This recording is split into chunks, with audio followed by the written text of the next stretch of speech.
আসসালামু আলাইকুম দর্শক, সবাইকে এমএসএ বাংলা নিউজে স্বাগতম। সারা দেশে প্রশাসনের নির্লিপ্ততায় আইনশৃঙ্খলা পরিস্থিতির অবনতি ও ষড়যন্ত্রমূলকভাবে দেশকে অস্থিতিশীল করার চেষ্টার প্রতিবাদে ছাত্রদলের পর এবার রাজধানীসহ সারা দেশে জেলা ও মহানগর পর্যায়ে বিক্ষোভ মিছিল করেছে জাতীয়তাবাদী স্বেচ্ছাসেবক দল।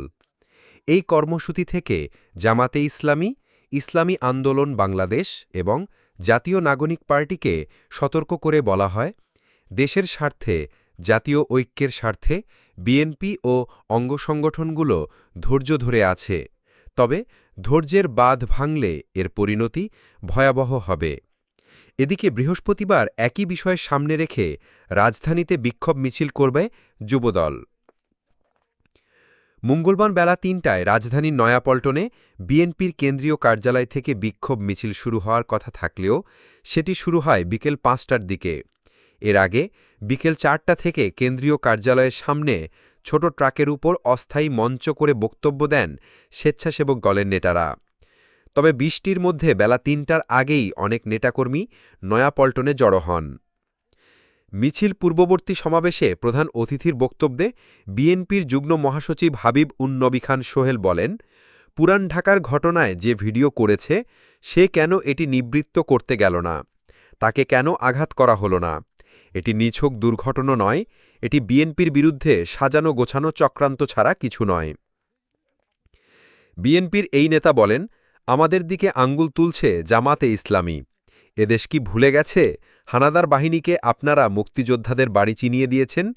বিএনপির দিকে আঙ্গুল তোলার আগে নিজেদের চেহারা আয়নায় দেখুন।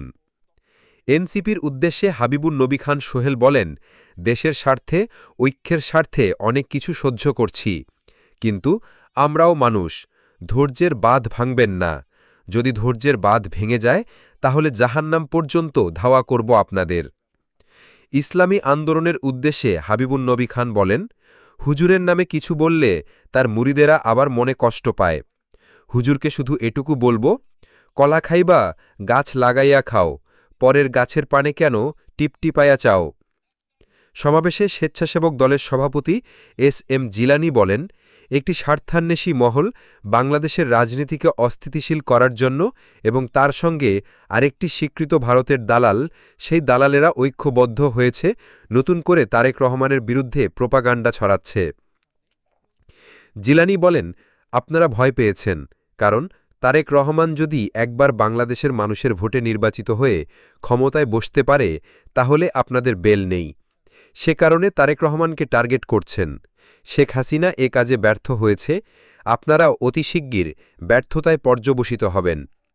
কেউ যাতে দলের মধ্যে ঢুকে অপকর্ম করতে না পারে সে বিষয়ে সতর্ক থাকতে দলের নেতাকর্মীদের সতর্ক থাকতে বলেন স্বেচ্ছাসেবক দলের সভাপতি। স্বেচ্ছাসেবক দলের সাধারণ সম্পাদক রাজীব আহসান ও দলটির মহানগর উত্তরের সভাপতি শেখ ফরিদ অনুষ্ঠান সঞ্চালনা করেন।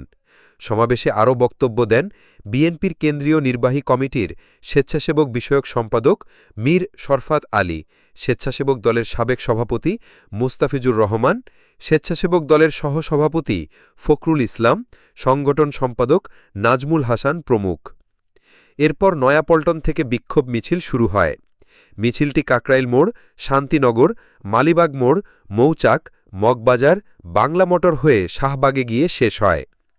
মিছিলে স্বেচ্ছাসেবক দলের নেতারা জামাত শিবিরের আস্তানা ভেঙে দাও গুড়িয়ে দাও, স্বৈরাচার আর রাজাকার মিলেমিশে একাকার, জামাত শিবির রাজাকার এই মুহূর্তে বাংলা ছাড়ো, দিল্লি গেছে স্বৈরাচার পিন্ডি যাবে রাজাকার, দালালি আর করিস না পিঠের চামড়া রাখব না, শহীদ জিয়ার বাংলায় রাজাকারের ঠাঁই নাই, মব সন্ত্রাসের বিরুদ্ধে আওয়াজ তোলো একসাথে, জামাত শিবির রাজাকার, জুলাই করছে ছারখার সহ বিভিন্ন স্লোগান দেন।